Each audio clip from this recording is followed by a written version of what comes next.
It's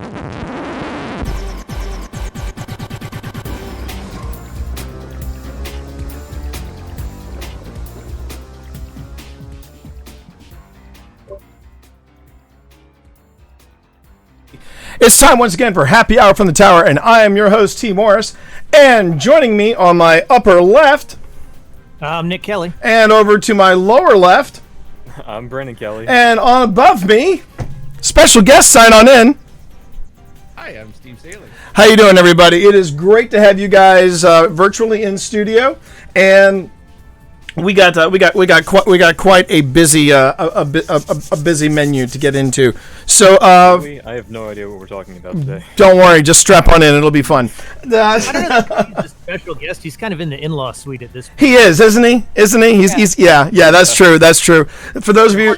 Moving along nicely. Well, I mean, and he is, of course, he used to be a weekly feature with blind leading the blind, but past couple weeks, Steve's been acting very covert. He's doing some sort of black ops for the Canadian government, I'm pretty sure, or at least something in the gaming industry, one or the other. I don't know what, but you're not gonna get it out of me, Morris. Damn it! It's not gonna happen. I'm gonna go all Jack Bauer on you, put a bullet in your leg, and go, tell me what I want to know. Is there any going? Any affiliation with an organization called Moose by any chance? Oh, what a pull, man! What a pull! What a pull! All right, so Chad, first off, thank you all for joining us. It is episode. Give me a minute here. It is episode 66 of Happy Hour from the Tower, and we appreciate each and every one. Jedi, he'll be right back. Yeah. And we're actually going to be talking a little bit about not just the end of the I guess the Shadowkeep era, the end of all the different seasons we've gone through. Talking a little bit about Moments of Triumph and and the Solstice grind as well. But one thing I do want to talk about, since it's very fresh in our minds, a couple of things. First off, happy 3rd anniversary to Destiny 2. It dropped today, back in 2017. Today, at the time of this recording. It is. Was it Wednesday or Thursday? Somebody posted 2 years ago. Cade died. Yeah, it was. That's funny. Yeah. This is. Spoiler. Yeah. Spoiler alert for those of you who are not playing through it. But yeah, So 3 years ago, Destiny 2 dropped. That basically marks the beginning of when I started as a streamer, because I was dabbling in streaming at that point, and then when D2 dropped, I said I'm going to actually keep a schedule, and that's when I started doing the regular schedule. I was the early morning streamer, and I'm picking up an echo from somebody. Did anybody else pick? Okay, we're good. So anyway, Destiny 2 dropped. I started streaming on a regular basis, which is what I call that. That is the way I measure my streamiversary, is by when did D2 drop. So happy 3rd anniversary to Destiny 2. This is fresh in my mind, because we just started we being the royal we. I just started taking Sunny through the original Destiny. I went on ahead, deleted one of my characters, and started from scratch. And she's doing an Exo Hunter. I'm doing an Exo Warlock this time, and it has been fun. It's been really fun going back and doing some of those old missions again. I'm looking forward to doing the same thing with Steve. I plan to do a Blind Leads the Blind Destiny 1 edition with Steve. I think that's going to be that would be fun to mix it up when we don't occasionally go back to Fall Guys. The best thing has been watching you slow down and notice stuff. Yeah. That had I don't know how I missed it. For example, because Brandon seems impressed by that.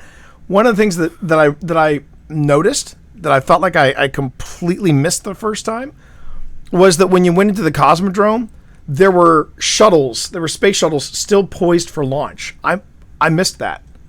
I totally missed that. And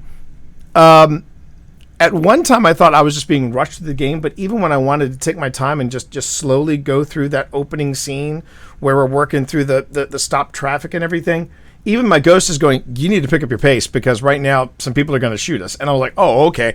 And and Marv was watching us. The big Marvinsky was watching me in stream, and he said, I'm going to donate $20 to a T's charity of choice if he makes it through the first mission without dying. I wound up costing Marv $20. You came close.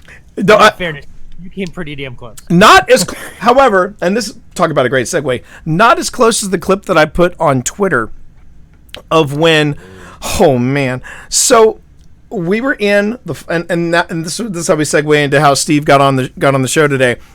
Yesterday, we being me and the aforementioned Big Marvinsky, took Steve Saylor through his very first prophecy.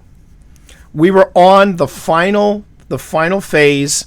This was I think our fourth time going into the arena with all the ads before we get to the boss, and we knew for a fact if we got to the boss, we were going to one phase him straight away once we got over there.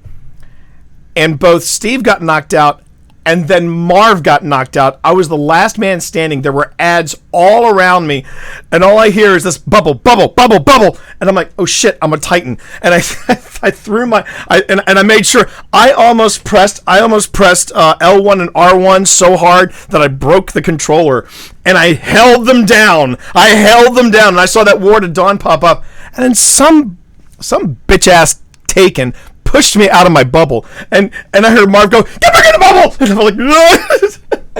It was terrifying. And meanwhile, I remember seeing that from the middle. I would love to have seen your perspective. And because I had died and I was waiting to respawn, and then I heard Marv die, and then we were both like right beside each other, and then I look over and I see you in your like popping your bubble. And I was like, oh, okay. Like I'm basically looking at your bubble, looking at my timer, looking at the bubble, looking at the timer. I'm like, how long does he got? Like, I'm just like, wait, because I can't be responsible for this. Like, please. This was like, oh my god, it was hilarious. And so we got close twice. Very close. Just ending it all. But that would have been the worst because we were almost done. So, but that's one of the reasons why we brought Steve on the show today. And first off, again, mad props to the Big Marvinsky for getting us through that. I mean, I'm playing a Titan, which I'm not like, I would say I'm 70 to 80% comfortable with. And then we got Marv, who literally the day before we made this run, he had just finished his first solo prophecy run. And then we have Steve. So Steve, why was, and we're just going to slowly build on this. First off, Steve, what was it about the prophecy that you wanted to run it so bad? Well, I mean, the hoodie was a nice perk. I agree. Because I didn't feel as comfortable that if I was going to be able to get the Moments of Triumph T-shirt this year. I still have time to do it, but right. I feel like there's a lot more stuff to do and grind for to be able to get at least all the triumphs done for that. And then also I wanted like in a way, yes, okay, the hoodie was the perk, but it also kind of symbolized that I got to do it essentially during the season that it happened. Right. If right. that makes sense, because I never really had that kind of sort of thing happen before. I mean, other than jumping into Shadowkeep, right. last year, like when that went live. Mm-hmm. So like, because I've always kind of been a year behind everyone else, and it's like, okay, yeah, you know what, anytime everyone I talk to, it's like, oh, I just got this, and like, oh yeah, no, I got that a couple months ago. It's like, oh, well, this is new to me. So now, so I really wanted to jump in, but I was afraid to, just because of how low powered I was.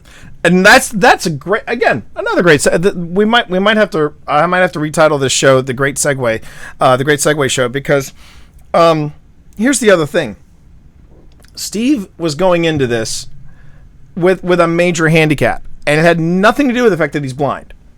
Now everybody was like, No. wow. That's always there too. Yeah, but not this time, because I know when Steve is when Steve brings his A game to Destiny, he brings his A game. I saw him, and I'm telling you guys, when you put Steve Saylor in comp, it's an entirely different experience than the nice, kind, quiet Steve Saylor that we know. But as many of the people know from Blind Leads the Blind, and from this podcast, and from running with Steve, and from also recent headlines when The Last of Us Part 2 came out, Steve is legally blind. But that really wasn't the handicap going into Prophecy. Steve, what is your power level?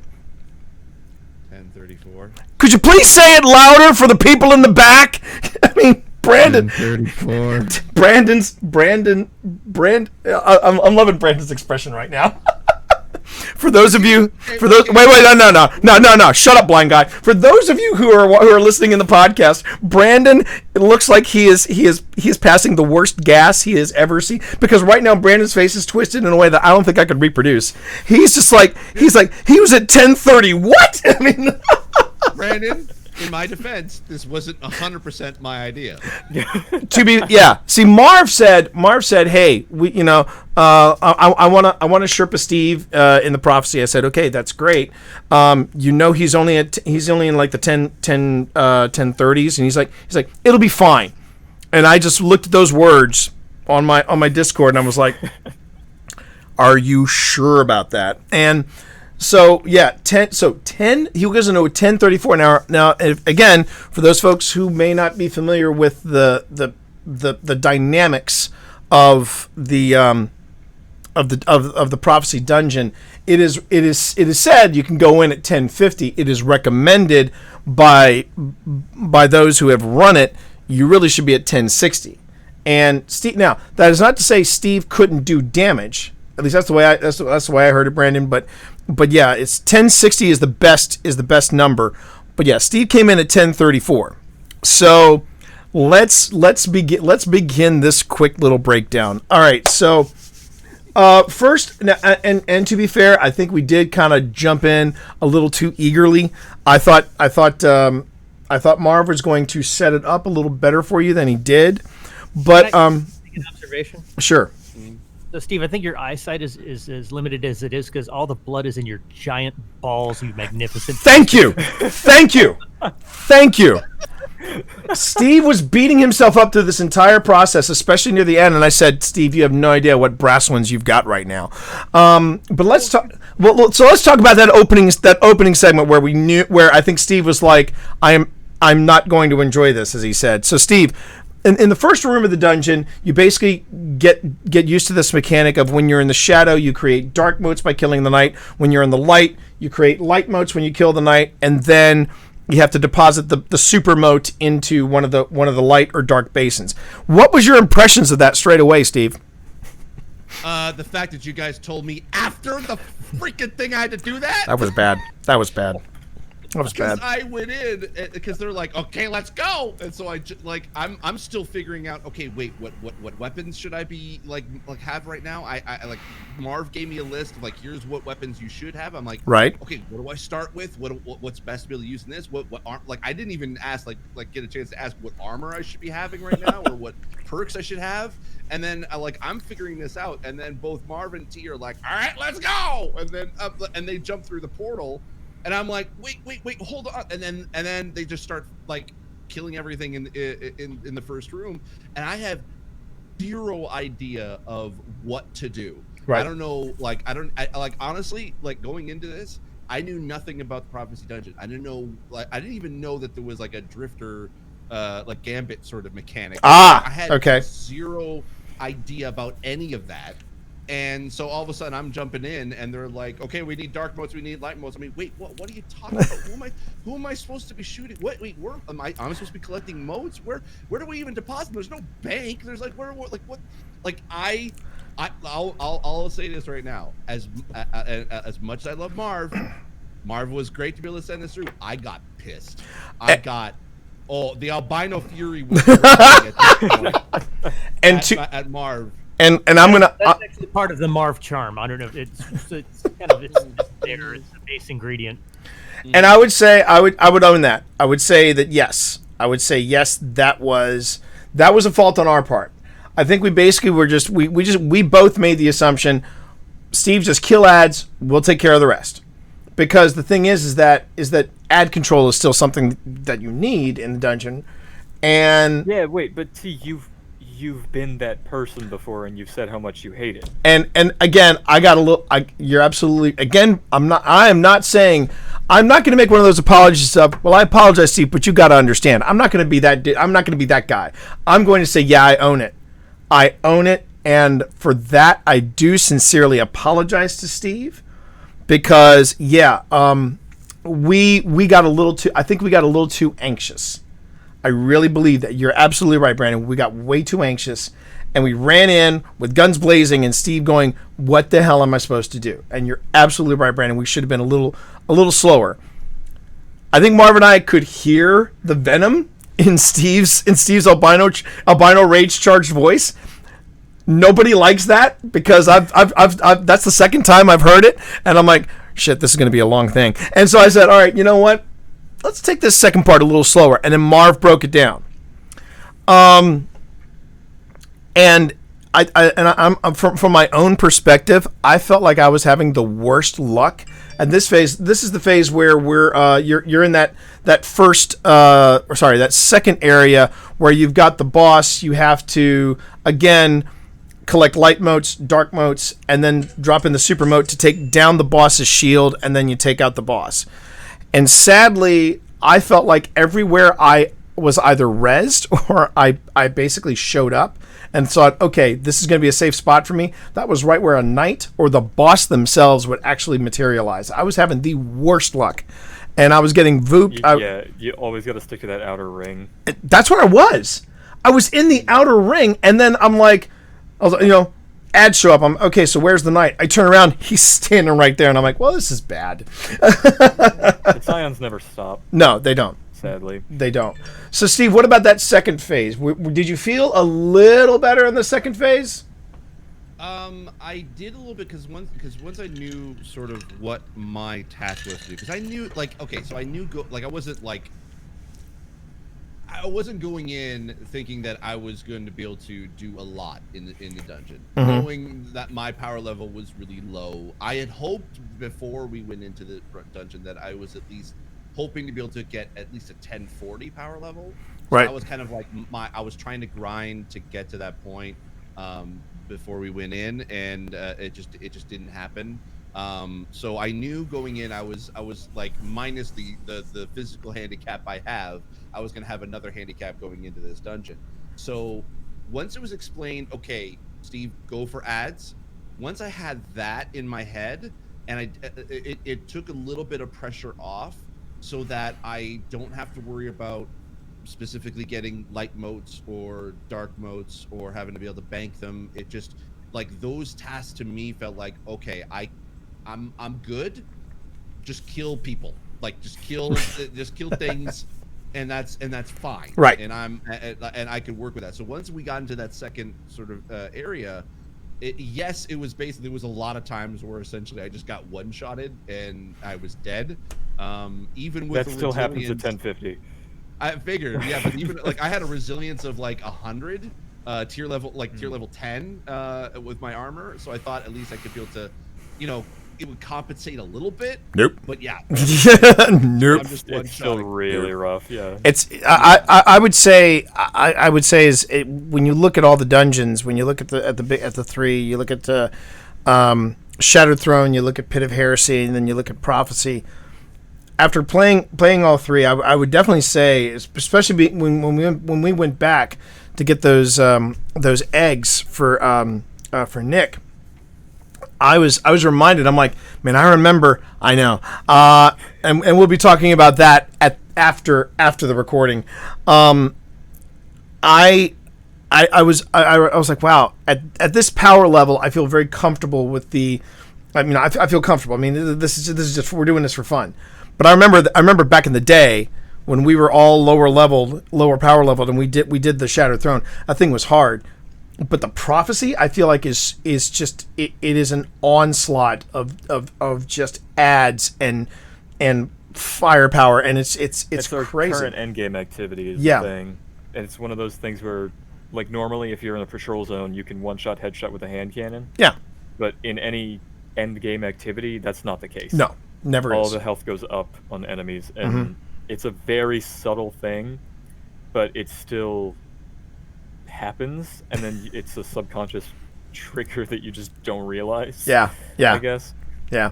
So it can make things a lot harder. But at the same time, like you can, one of the things that you did weeks ago, was in the prophecy was like you put on the Miami Vice theme, and it worked perfectly. We're gonna get to that.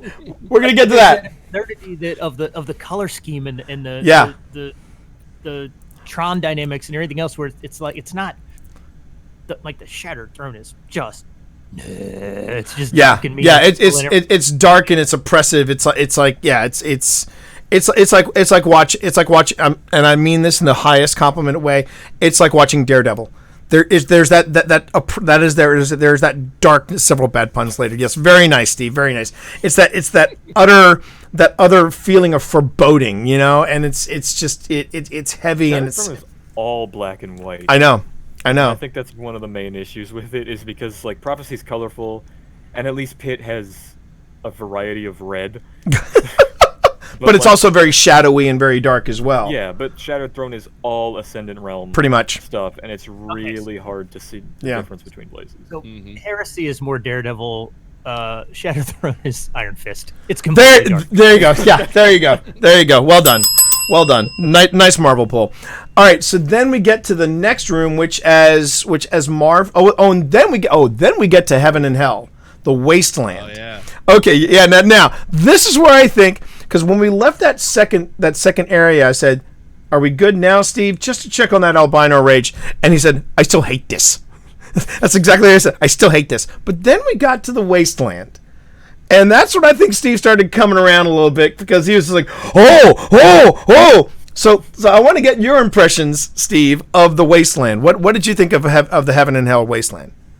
So it was kind of interesting, kind of going into it. It was a very desert scenario. And you knew and like you said, he knew nothing about the prophecy going in. No, nothing about it at all. So I was like, oh, okay, this is kind of neat, and like it was kind of trippy, just kind of like seemed like a very vast desert. I'm like, oh, this is neat. And then you took me to the one sort of ruins area, and then I saw the very very recognizable flight of stairs, and you asked me like, Steve, do you recognize what this is? I'm like, wait, is this Mars? And he's like, yeah. And I'm like, wait, what happened? Wait, where's my Anna? I need my Anna. What happened to Anna? And then it just going through each individual ruins, and then you showed like Titan. I recognized that, and I was like, oh shoot, okay, what are all these plants doing here? And then you said it's like, well, what do they all have in common? I'm legit. I'm racking my brain. I'm like, I don't know. And then you said it was planets that were being vaulted. I actually didn't know that Mars was going to be vaulted as well. I knew Titan was. I had no. I forgot, maybe I just didn't know that Mars was going to be vaulted. So I'm like, 4 places with ships, yeah. Yeah. Yep. Dude, that's that. I thought. Yeah. Right there. Then we take him in. We take him inside the pyramid, and we get to what Marv called basically being inside the Rubik's Cube. Now I'm going to let Steve describe it, but then I'm going to give you my own thoughts on this. So Steve, what the whole Rubik's Cube and inappropriately touching Toland and all that. What did you think of the Rubik's Cube rooms? I can't remember what the name of the painting is, but it's the painting that has all like the flight of stairs, and it has like the different changing perspectives. It's the MC Escher. MC Escher, yeah. So it was like the same thing as like Inception, where it's like you kind of it's all that's a great analogy. That is how I felt like when Marv said it was the Rubik's Cube, I'm like, yeah, I kind of see that with the cubes, but it felt more like, wait, is that supposed to be us up in the ceiling? Like I couldn't tell, and then we were kind of flipping around in different sort of like it felt more like that MC Escher painting than it did an actual like Rubik's Cube, which was kind of cool. Now we were moving pretty fast through this room. What I don't know if Steve caught on the mechanic where, and these are the set of rooms where the cube is in the top center, and you have to look to see where Toland lands. Then you know if you're getting light motes or dark motes.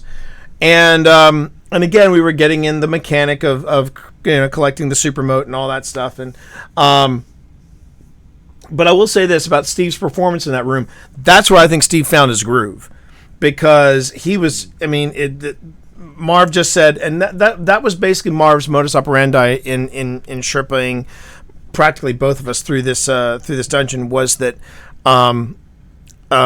he was taking care of the moats, and the two of us were on ad control.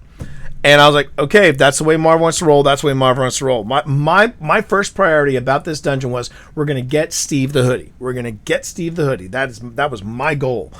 And I was watching Steve, and it was smooth as glass. He without being punny, he was killing it. And and we were just moving on to the next room, moving on to the next room, moving on to the next room. So then, again, we go back into the wastelands. Steve's digging the landscape there. We then go back into the pyramid, and that's when we hit the rainbow ribbon run. That was where I in that ribbon segment, that was where Nick heard me, like, I think it was the second or third time when it was me, Brandon, and Sonny. I put on the Miami Vice theme, and it just fit. But meanwhile, I'm just hearing. So Steve, and I'd love to know from an accessibility issue, from a blind guy's perspective, what was that entire ribbon run like for you? It felt like some sort of like weird dream that some designer at Bungie had, and and he probably watched either Miami Vice or some sort of like Tron movie before designing this dungeon, because it felt like it was chirpy ass balls. That's basically the best way I can be able to kind of describe it. And like it definitely felt very much like I was like in the 80s, sort of like what the 80s sort of thought, like what a computer grid was supposed to look, or is a computer supposed to look like. Right. A computer world. Every time I see that, I think it's just a modern developer's tribute to Skyfox. Like that's a good one. That's a good one. Yes. That's a good one. That's 100%. Yeah, I just wanted to see if Slippy was gonna show up and just. And I kind of know why that reference is very fresh in Nick's mind. If you haven't seen it on Netflix, chat, there is a fantastic series called High Score, where they go into the history of video games and the evolution of everything from console video games to RPG video games. It's a really fantastic series. So I highly recommend that you see it. Yeah, it's excellent, especially because you'll get where some of the things that we love and take for granted every single day came from that series. Amen. But also, I ran the video game booth at Toys R Us when Super Nintendo came out, so Star Fox has never left this corner of my brain back there. Seeing all that stuff again, I'm like, oh, Zork, I played. So, like, the only thing I think we talked about this, the only thing I didn't play out of everything they showed was Night Trap. Like, I played every Ultima game. I've played every Night Trap, but I remember Night Trap. The closest that was the only one. Out of everything, was the only one I didn't play, but everything else, I'm like, yeah, I ran the booth. Like, people would bring back bring back every Super Nintendo game that we didn't even sell, and be like, yeah, we need to return this. It doesn't work. And we'd have to test them all. In the booth. But a lot. It's the console wars are like my very, very early 20s for sure. Yeah, I mean, I remember, ColecoVision was barely a footnote, but that was like one. The what? I still have. Oh, yeah. So I know that at my room, it's probably stashed under the bed somewhere in my room back in my home, where I grew up. There's a ColecoVision. I keep looking at it, going, could I somehow jury rig that thing onto my computer and see if Zaxxon still works? Because because before Nintendo got into the race, ColecoVision shipped with Donkey Kong. And it was almost a perfect replica of Donkey Kong. And this was pre 64-bit. This was pre Sonic the Hedgehog. And I remember when the people said that winter, so T, what'd you get for Christmas? I said I got a ColecoVision. People wanted to come by and see it. I was one of those kids. And useless piece of trivia. Let's go for it. So after Nintendo came to life and Donkey Kong was not the default game that shipped with the ColecoVision, do you know what was? I'm trying to. I know. I'm trying to remember, but you're gonna Don't blow my say mind it when you was say. ET. It. I No, was about to say, is it No, it wasn't ET. It was Carnival. Yeah, Carnival. I remember that. I vaguely remember that, and I could never find. Don't worry, Brandon. I don't know what they're talking about either. Look, I'm lost. it was. Trust me, it was a very forgettable game. I played it once in the store, and I said, "Really?" But yeah. Oh my The whole god. game is sitting on a Ferris wheel.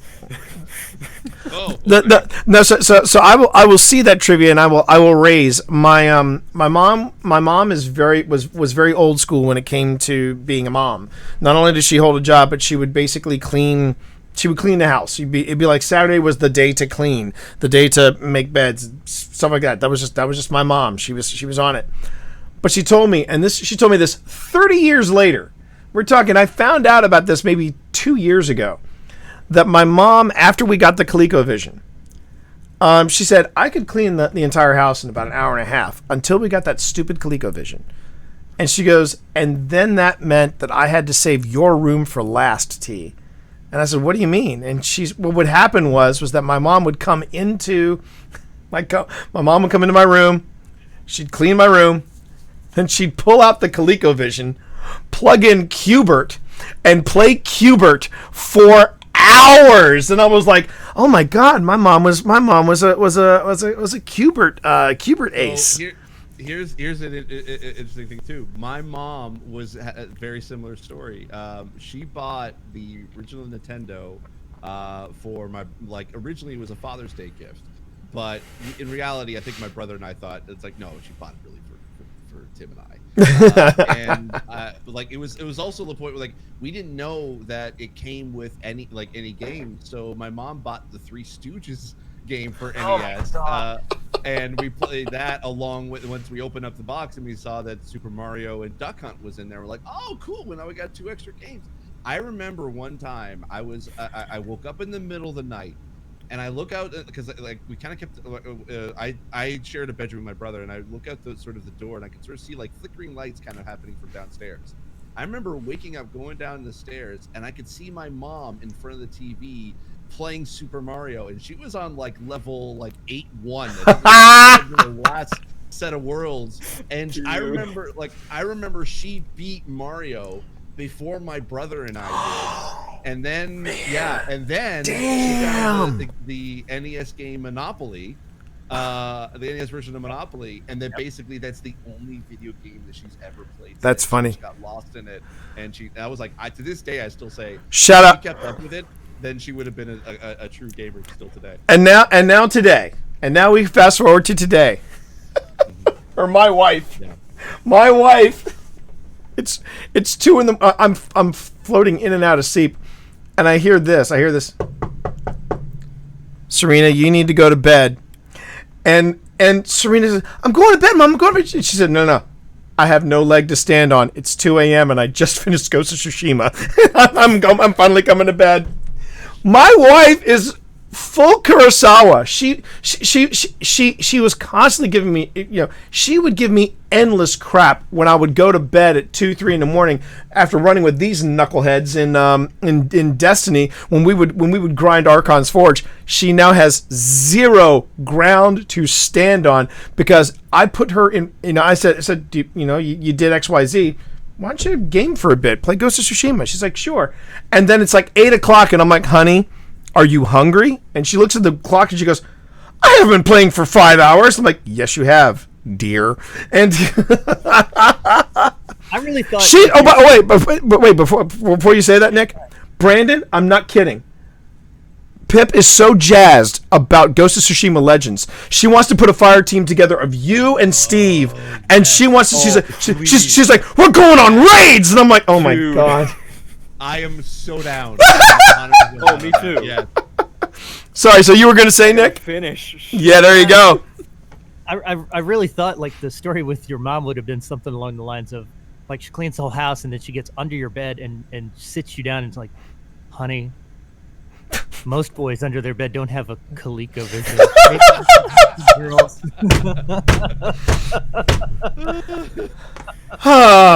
Okay, so on that note, we get to You the what's under your bed for all the wrong reasons. what? Let's try to steer it back, chat. Let's try to steer it back, chat, to the dungeon. So, Steve, we're at the final phase of the dungeon, which, as you saw, is a two-part. It's a two-part boss battle. There's the first one where you had the 3 individual bosses in each of those sections, and then you had all the ads. So and then after that, you went to the actual boss fight itself. So, your impressions. Your impressions at 10. Original bosses are just ogres. Yeah, at 10:34. I'm just gonna say that again. At 10:34. Trolls on me. Trolls on me. So I didn't realize that technically the sort of end boss thing was supposed to be only like 2 rooms. Like it's the main room with all the ads, and then it's like kind of like the sort of the platform kind of section. Because I remember we went through that 4 times. Yeah. In the final run. Which is normal, because I should also put this, while we're doing this, we're also getting the eyes of Savathûn. Oh. So Yeah, I mean, but there was that was maybe like a few seconds of looking up where the eye was, and then we can continue forward. right, but for the final boss battle, we had to stretch it out, because we could have just one phase it and moved on, and had to be done with. But because you were going for the eyes, we had to stretch it out, because otherwise, There's one specific room Right. that you need to get. So we had. Oh darn! I didn't realize that was the case. I thought like that it just took that long to. Surprise! Don't you remember after? Because what happened was I remember. Yeah, I remember you guys saying that it was a separate room, a specific room that the eye was in. But I thought, because we went through it 4 times, that it's because you said, like, the way I thought you guys explained it was that we're going to be cycling through 4 rooms. In one of these rooms, it's going to be with the eye. And then we're just gonna keep cycling back and forth between, until we can finally knock down the boss. No. That's how I thought the end game of the dungeon was. I think what you missed is that on the second wave. So just to give you an idea, on the second wave, because I know Brandon has run this before, he had about 3/4 of his health. I wasn't thinking properly, and I pulled out Anarchy, and I dropped a few grenades of Anarchy. And that health bar went from 3/4 full to less than half full. And we were like, ooh, okay, maybe we need to... And even Marv was like, okay, we can't do any damage to the boss on the 3rd wave, because we knew... The thing was, Marv and I couldn't remember, and since I can't see it anymore because I don't see the eyes anymore, I couldn't remember if I thought it was the third room as well. So Marv and I thought it was the 3rd room. And so it is random. Okay, so it is random. All right. So we went to the 3rd room. We're like, okay, it's not here, so it's going to be in the 4th room. And that was why in the 3rd wave, we literally just had to stay alive. All we had to do, and just ride it out. And at one point, here's the thing, I didn't know that, so I kept shooting at the boss. I was trying to give it everything I got, because I thought, it's like, you know what? Okay, we got to keep going. It's like, okay, right. Like, it was sort of like, I felt like, okay, we're so close, and like I just thought he had like a lot of health, so I legit was just giving it, like, shooting him like with as much heavy ammo, with his grenades, with I think I had a... Bless your heart, Steve. Bless your heart. Saving, and I was great. Like, that's like, because I didn't know that was the case. So it helped in the long run, technically. Oh, it did. Yeah, it did. But man, we're talking by the end of that one run, it was like he was like down to 1/4 of her health, and we're like, okay, don't anybody shoot the boss. But then Marv got knocked out, Steve got knocked out, and I was like on the same. It was like the boss was at the end of the end of the stretch, at the end of that long corridor pass, and I literally pinned myself behind cover. And I was like, I am not moving from this spot. and I saw like wave on wave of that thing that knocks you back to the beginning. And I'm like, I am not moving from this spot. and then I took that to mean as because you didn't want to die a bit with basically you being the last guardian left, and because like how much damage that can do to you. So I was like I didn't realize you were holding off on killing it. Yeah. Because I just thought it was like, you know what? Okay, I'm just going to survive this until Yeah. until either one of Marv or Steve can pop back up again. Yeah. We can move on to the next phase. You missed what Marv said. Oh, we did way too much damage on that. So in the third phase, we all held. Well, Marv and I held back. I don't know about Steve, but Marv and I held back. But I remember looking at that last bit of health and going, "Oh, this is gonna be close." And then we got to the fourth room. We had the close call that Steve and I were talking about earlier. Again, you can see that on my Twitter account. And then I think I also had that close call in the same room too. Where Yeah. I the well. it was whatever. Yeah, we were just sitting on pin. We were literally hanging on because not only did it turn out that fourth room was where the eye was, but this was our fourth pass at it. And Sweatiest room. that was sweaty because yeah, it was. And Yeah. and then you know, fourth room, final phase of the boss, and it was just anarchy, and Steve just starts throwing grenades, and next thing we knew, that's it. Then we got the notification and we were done. So and the best part, I was worried that Steve was just going to get the gauntlets or the boots. Steve got the robes. And I am yeah. And so Steve, one, what do you think of the robes? And two, do you want to try to get the whole set now? It's the closest I'll ever get to become a NASCAR driver. So, you know, it's pretty dope. But honestly, I'm cool with. I'm literally like legit. I'm honestly cool with just the robes because like gloves and boots and the helmet. Like yeah, I could like to complete the outfit. That'd be cool. But the robes is kind of the like for at least a warlock. That's the thing that kind of like that's the centerpiece.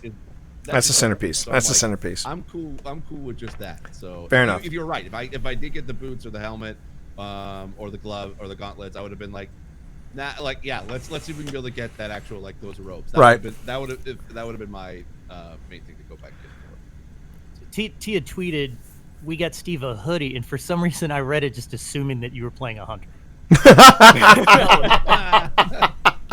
Close enough. There. Yeah. So chat, before we break, I wanted to go on ahead and turn it over to Nick and Brandon.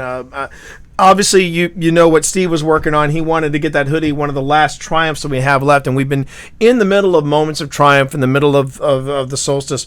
I'm going to start with Nick. Were there any particular things you're working on right now? Because I know that I think it was Cosmo. Cosmo put out a tweet saying, "What are we working? What's the community working on in the way of in the way of Final Triumphs?" And I was just curious if you were if there was anything, Nick, you were specifically working on right now.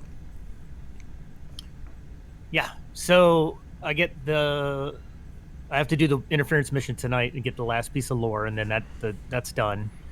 That means Exodus evacuation should be this reset. Oh, you're right. Yeah. So the goal has been to make it. All right. So here's the deal. So school starts this week. I'm in 3 days of training this week. I'm at the point where the swelling in my hand has gone down, where I can hold a controller, which is cool, but I still can't hit L1. So I'm fighting without being able to throw grenades right now. You get a very limited chance to play. And tendonitis is a bitch, kids. If you guys don't have it, please don't ever get it. But the goal was, before we get too wrapped up into everything else, is to finish some titles. And we ran some of the things. There are only a couple dominoes left to fall in order for a couple of titles to happen. So there's bones, eggs, right, Brandon? Eggs. Yep. Yeah, there's like 4 eggs and then a couple of like little collection things to finish up. And then I should have 2 titles. One I'll wear forever, and the other I'll never touch. So Cursebreaker and Chronicler are like really, really super close. And I've been dying for Chronicler for a long time. Yeah.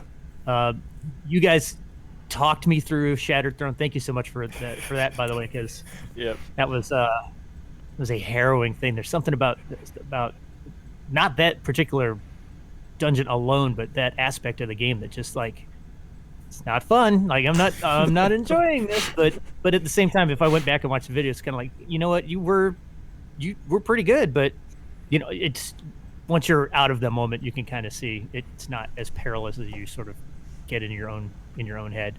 But yeah, titles are definitely the thing for me. There's nothing else really. I'm at 99 for the season, so I'll hit 100 tonight and knock that out, and then I will say goodbye to Sloan, who will disappear in November. She may go down in a blaze of glory, and you brought her up earlier, but I will tell you, Anna Banana Bray has a lot of fans. There's a lot of love for her, male and female, across the Twitterverse For good reason. For good reason. Knowing that she's going away is a huge thing. Probably more so. I don't think anybody's going to shed a tear for Brother Vance or Asher Mir. Here's the question though: Are they like are the characters legitimately going away, or is it just the planets? It's the planet. Yeah. Because if we're gonna do an evacuation quest, they'll be somewhere. Right. Yeah. But I don't know. But if you could do a strike on Nessus, it's still Cade. Yeah, right? it's still So, Cade. like that's Yeah. Yeah, but those that's planets not are also losing those strikes. Well, I understand, but the character's been dead for 2 years, and you still hear him every single time you could do. You don't have to remind me. Right? Exodus Crash, is that the one? Yeah. With Babbitt. Yeah. The other thing that's great is that like we can go to Nessus and still do the one where it's just the back and forth between Sloan and Amanda the whole time. Yep. So That's they'll always Titan, be. yeah. Is it on Titan? Yeah, you said Nessus. No, I thought it was on Nessus. Okay, never mind. It's on Titan, where you have to bring the parts. You have to get the parts, right? As far as the way I always understood it is that those areas were going to be sunset. I have no idea what. I guess we're going to find out what the fate of the characters are. I think it'd be a shame to lose such talented people like Anna. If they're vaulting, it's not going away. It's the characters aren't dying because that's the whole point of the beginning of Exodus preparation was to prepare them to evacuate. Right. The next step will be Exodus evacuation, and over the time since the beginning of Season of Rivals, there's been new crates of cargo from each destination that's being vaulted, appearing in the hangar, meaning that there's a chance they're just going to be hanging out in the hangar. Yeah. And chilling. So vibing. Yeah, vibing. So Brandon, let me ask you this question because I think you're up next for what have you been working on? Yeah. In all fairness, like yes, we love the voice talent, we love the mocap talent, we love everybody who works on this game, behind the scenes and otherwise. Would you trade Asher Mir to get the Vault of Glass back? Yes. Okay. That's a loaded question. What are you talking about? Leading the witness. I mean, and to be fair, I would gladly trade both Asher Mir and Brother Vance, so just to get Venus back, because when Sonny and I were going through the different maps, and it was funny, Sonny's reaction of going to the moon. She's like, "This is a weird moon," and I said, "What do you mean weird?" And she goes, "Where's the Scarlet Keep?" I'm like, "Exactly." And so if you go to the place where the Seraph bunker should have been, there's not enough room there. Exactly. But the thing that I'm really jazzed about was that it dawned on me, I'm going to get Venus back, and so I'm stoked just to get back there. But what about you, Brandon? What are you currently working on?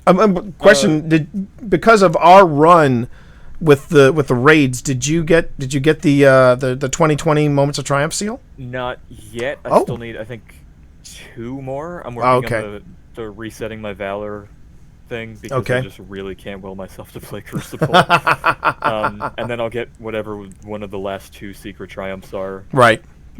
Just easily knock that out, and then I'll carry you through trials. Let's go. Come on, you and me. Let's go. I don't want to touch trials.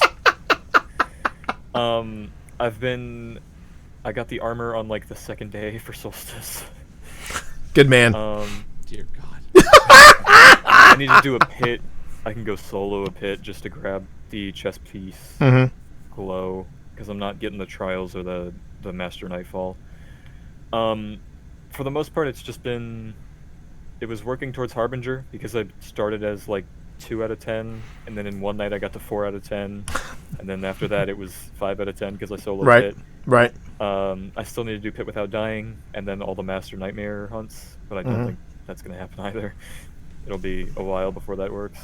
You can always I know Marv has been working very hard to work with the community and to try to make himself available for people. You can always ask Marv to run with you on a Master Night Hunt.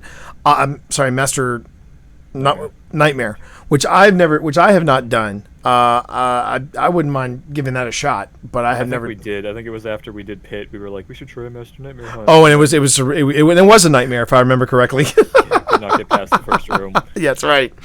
Other than that, it's the same as my dad. It's gonna be Chronicler's gonna be knocked out once I get to the last Ascendant challenge I need with all the eggs, and then one bone, I think. Right. And then Cursebreaker if I get the Sparrow from Shattered Throne. And it's easy. Yeah.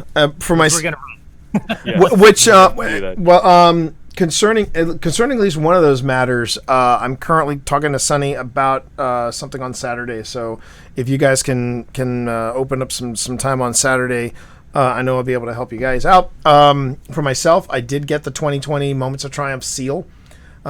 Pretty proud of that. It was the last thing I had to do was basically I had to get glow in my armor, and that was and I got it, and I'm like, okay. And I got the type. Those were freebies. I know they were. Yeah, they were. They were Just- absolute freebies. Just run altars and one Nightmare Hunt with Yeah. no difficulty requirement. It's just And I was like, you know what? I'm cool with that. I still think I do want to finish that one Triumph in Moments of Triumph, and this might be the next thing. Is Steve and I, if we can work on that one. Is the last of the exotics, which is the Traveler's Chosen. I think yeah, Steve. that's not out yet. Yeah, I know it's not out yet, but I mean, I know that Steve. I think you've got 2 out of the 3 in that one for exotics. So we should. I think Traveler's Chosen will be mid-October. Oh, Don't okay. quote me. All right. But if it's not mid-October, it might be the beginning of, or it might be part of the Exodus. Right. I have to give back. But I wanted to make sure, one, that I could get Steve that hoodie, because I remember he was coveting the hoodie, and I said, well then, damn it, I'm gonna make that happen. I got my 2020. I don't know why I really was feeling the grind this year with the Solstice armor. I got it for my Titan. I got it for my Warlock. I feel like I'm done. I don't want to necessarily, do that again. And right now it's just like I said earlier. For me. It's a matter of either A, making myself available to help other Guardians get stuff they need. There's also there's also what I started last week, which was running with Sunny, aka Serena, my daughter. We are currently running through Destiny 1. And it was an absolute delight to be running with, and at the time of this recording, we are planning Monday nights. We will probably be doing that again. So yeah, I mean, I'm pretty much I feel like right now I'm just coasting, but I'm also getting very excited about Beyond Light, which is what we're going to talk about in the second half of the show. Steve, any closing thoughts though on either A, your prophecy run, or B, what it is you're grinding for at the end of this? I mean, yeah, like Prophecy Run for me was great to be able to get. Because my main thing with being able to do these kind of raids or even anything that sort of has like a matchmaking sort of component where you have to go in with the fire team. That's always difficult for me in most games.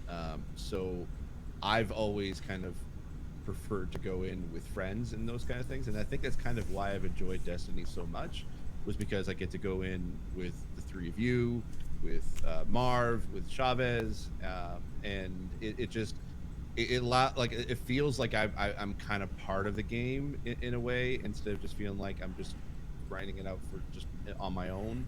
I think that's probably why I stuck with this game for so long, was because of that. And as far as so I definitely want to make a note of that, is that yes, okay, Destiny is probably definitely not the most accessible game to play.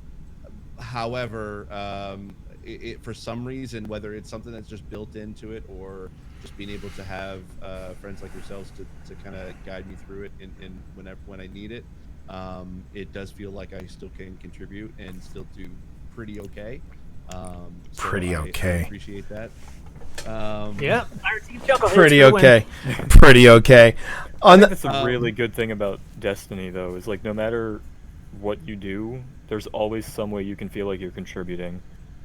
and on that note, I want to touch before we get back into the Destiny 2 talk. I want to talk a little bit about the accessibility of Destiny 2, as well as we're going to also talk a little bit about Beyond Light, the recent release of the Stasis trailer. We're going to talk about all this right after this break. Okay, now we're just going to go on ahead. I wanted to say real quick. By the way, chat, this is our casual open chat where this stuff is going to get cut out of the podcast. We are going to come back. We're going to do a second half of the show. We're going to talk about what I wanted to do. So I'm going to get your head going there, Steve. You've done. Remind me, you've done Pit of Heresy, right? Did you do the Pit of Heresy, or did you did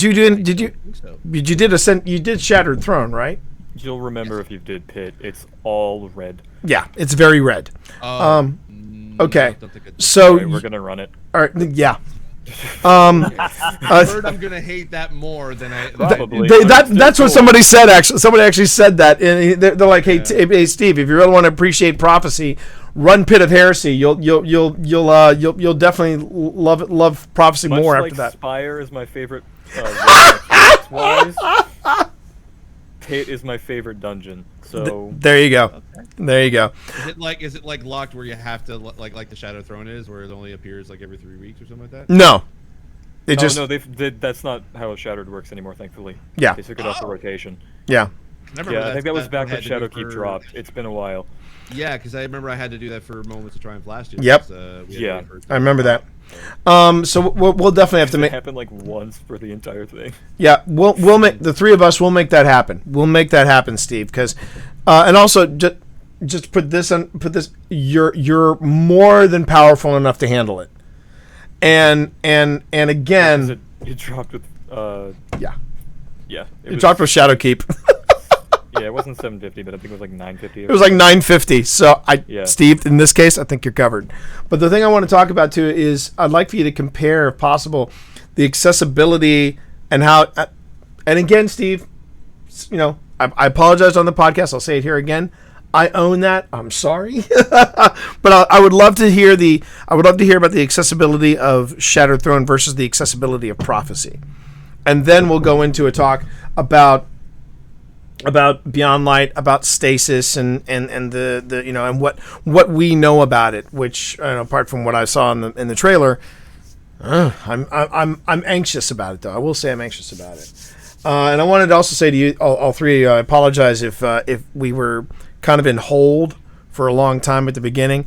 I had some dillweed really trying to stir things up with me on Twitter, and I just said, I'm going to make this easy for you. This is a guy who's been following me for years. I mean years, and he just suddenly started to stir it up with me, and I said, let me make this easy for you, and I blocked his ass. I just was like, I'm done. I'm done. No fan of my podcast is worth it. No, they're not. They're not. If you're going to be a dillweed, you know, and no, just no. Anyway, That's a daily occurrence. I bet.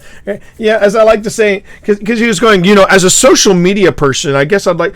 He actually said something along the lines of, as a social media expert, are you okay with disagree? No, the difference, Drafty, is you're a troll. This guy's being a dillweed. You're not a dillweed, Drafty. You're a friend. Friends can still be trolls. Dillweeds are going to be dillweeds. And this guy was like, as a social media expert, do you think it's really healthy that you're constantly, that you're not making part of your circle people that disagree with you all the time? And I said, let me make this easy for you. Block. Yeah, there's a line. There's we a make line. fun of Yeah. Steve for being blind. We don't discriminate him for being blind. Thank you. That is the Thank you. distinction. Yeah, That is the distinction. Because Because here's the thing I got this morning from my end. It's like, what the fuck? You can't be blind. You play like you were seeing. Can't understand it. Yeah. That's the Yeah, thing I okay, get on yeah, a daily exactly. basis. And that's the other thing too. It's a bit like that whole. the way as Steve and I had to explain to Logitech a couple of times. It's like, look, we've been friends for years. If you hear me saying some stuff that's really inappropriate, it's because we're friends. And Steve knows if anybody came in chat and was like, that guy's not really blind, that's when I step in and go, fuckwad, I think you need to take a step back and think on your sins, because otherwise I'm going to get Nick and Brandon on here, and then we're really going to open a can of whoop ass on you. So, let's not do that. The Steve, you really can't be blind at this point is a form letter. I've got pretty much without that character. But actually, hang on. Actually, wait. No, I've got a clip. I have got a clip that proves beyond the shadow of a doubt that yes, Steve Saylor really is blind. Hang on a minute. Let me drop it in chat. Oh yeah. I almost forgot I had this too. Proof Steve, and it's actually called Proof Steve Really Is Blind. Hang on 1 second. Go to the bathroom real quick. All right. But it is this clip, chat, from the dungeon this week. From the dungeon this weekend. Give me a minute. It's coming. I did not see your Discord DM earlier, so I'll take a look at that. Anyway, there it is. This was the moment, Steve, if you're curious. This was the moment where... right now. Oh, okay, I'll wait for you to watch it then. Oh yeah, this is me when I'm trying to clear out all my ammo. Yeah.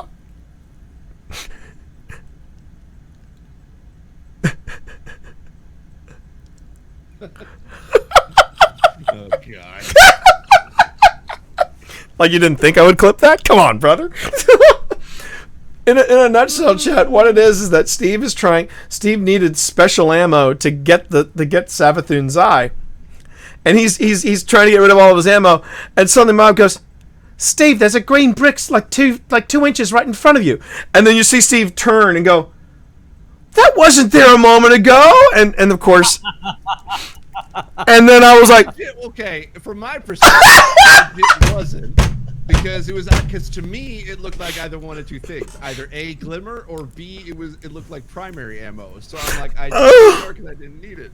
And then I was. And then when I look over, it's like it's in the dark, right there, green. Boom. And I'm like, oh, son of. Pesky Destiny lighting.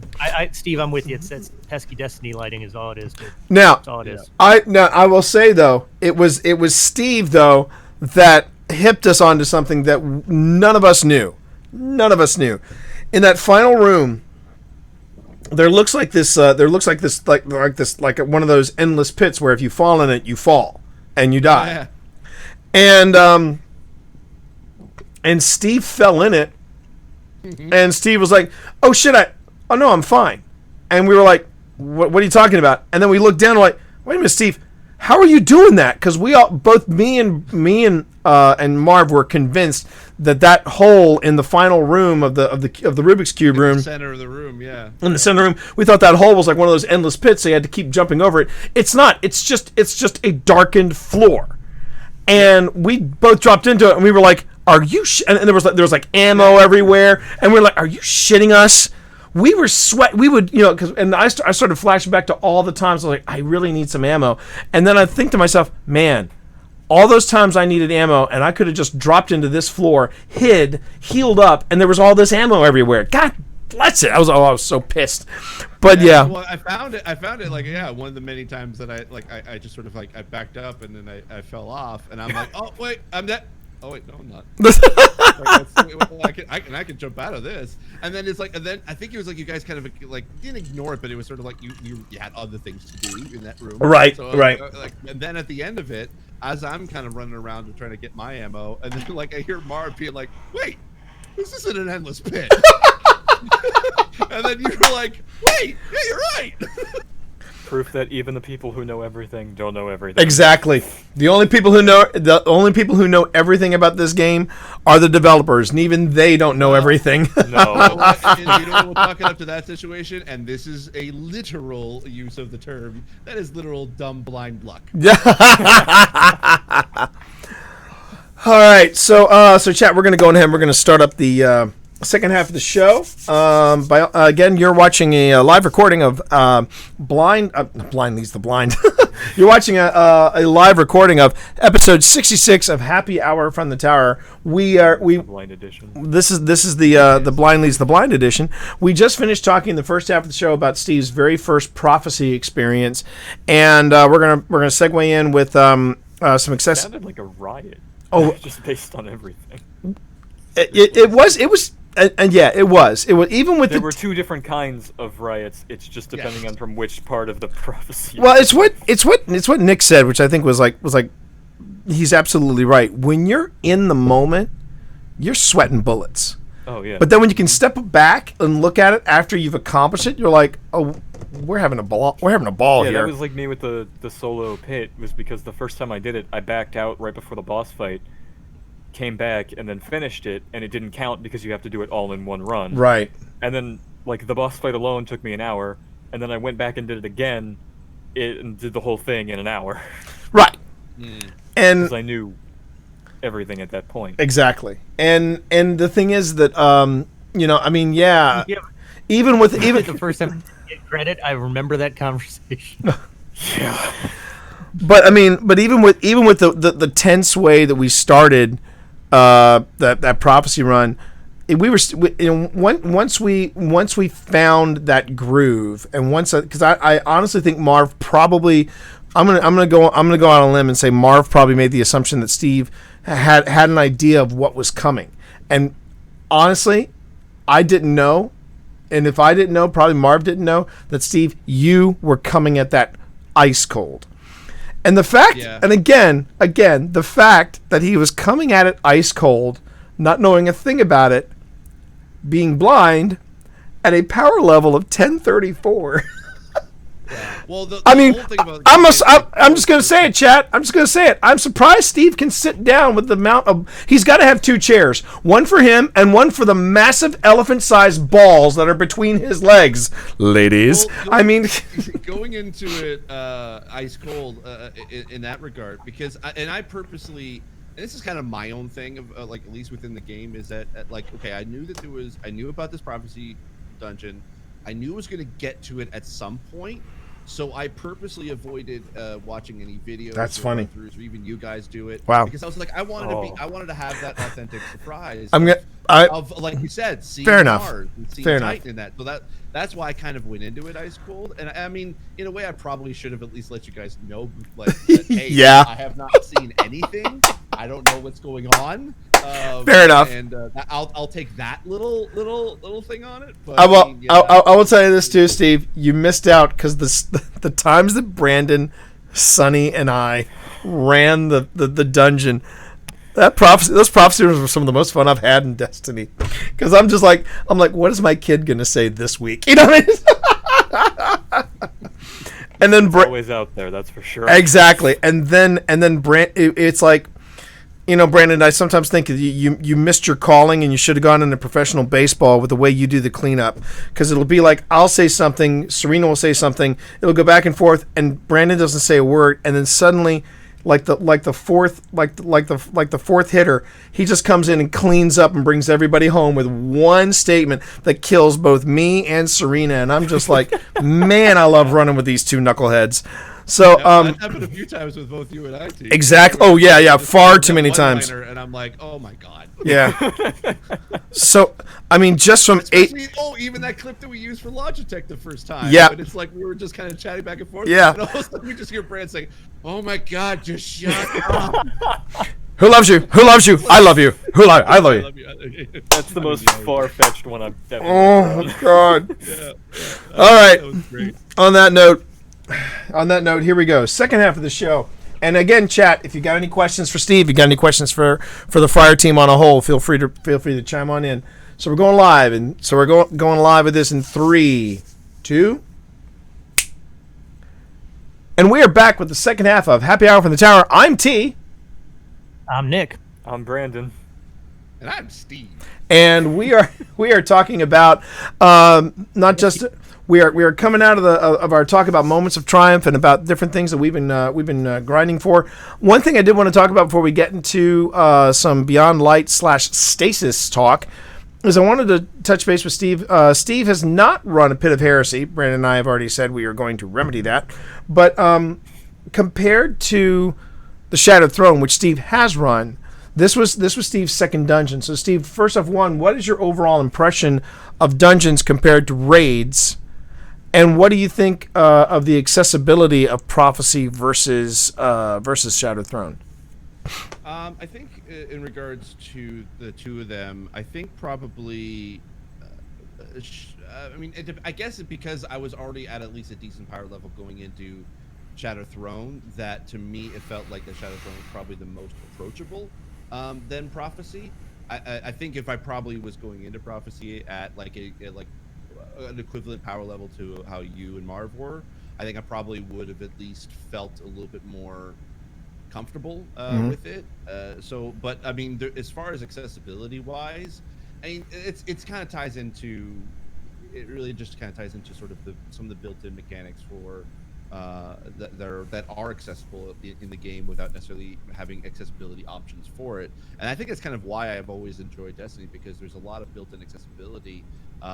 Namely, the main thing is that like if you think about it, we always talk about in sort of like in the accessibility whenever I'm consulting, we talk about the idea of high contrast, especially for those in a visual impairment, where basically you can be able to distinguish between either an enemy or your environment that you're in. And a lot of games, I'll use like Call of Duty as an example, you don't have that. And so like I don't to this day I still don't understand how anybody in Warzone can get really good at it and be able to see an enemy like way off in the distance. And I'm like, how?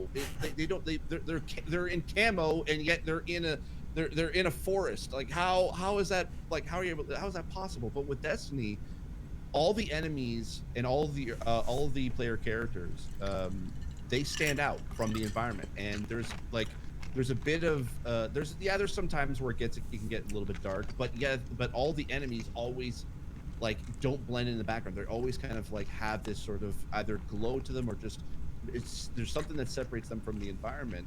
And all the HUD is also very high contrast as compared to the environment. There's sometimes where it doesn't work that way, but and I feel like that like because that's something that you don't need a setting for. That's just built into to the engine and to the gameplay itself.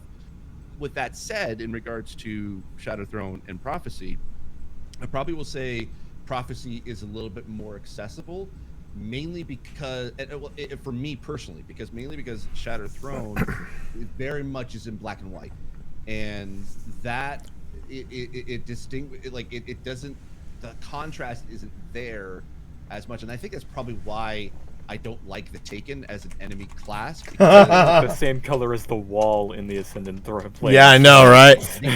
The only way to distinguish them is basically by the white glow that they have, and so, or the health bar above their heads, which sometimes can be difficult still to be able to see. So I think but in a way also as well, the Shattered Throne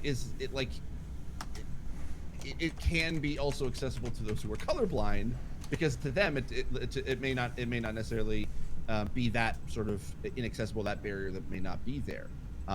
Whereas Prophecy won't still has that kind of this a bit of a colorblind barrier to it. So I think each one has its own merit. I think probably out of the two, like I said, I think probably for me, Shattered Throne was more approachable at this point.